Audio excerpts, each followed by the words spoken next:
dito? Yung nagkaroon akong dalawang bagong kaibigan. Lahat ng times na pupunta tayo dito na magkakasama. Sa'yo lang, walang iniisip na problema. Lahat nandito na sa Hotel 88. Isang puso, isang pamilya.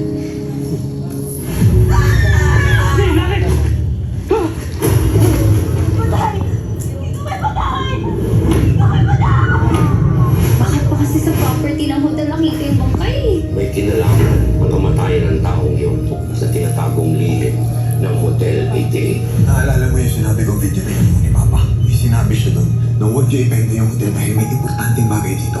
Pati ko biyanin sa'yo. A bag of diamonds? Paano pag ginto din? Gusto lang ang ibig sabihin na to.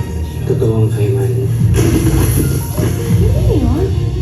Lahat na lumalabas, huwag mong mamatay. Hindi ko pinagdududahan yung kakayanan mo.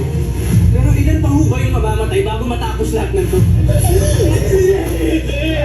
Pwede niyo ba naiintindihan? Ano ba ginawa ni Dad? Para kung alam ko, may tatama ako at hindi kayo magalit sa akin. Bilisan mo, bilisan mo. Akala ko ba we're all in? Ipapahamak natin yung sarili natin ng ganito kaaga. Para to sa hostisya ng mga tatay natin na pinatay na walang laban. Ang dahil lang sa lintik na kayamanan na yan. Bilis! Bilis! Luna! Ano to? Sari, asak ka! Taas? Paano ka napunta dyan? Please!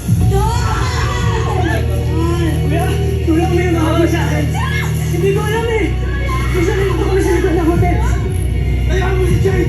Sinira mo mga pamilya namin!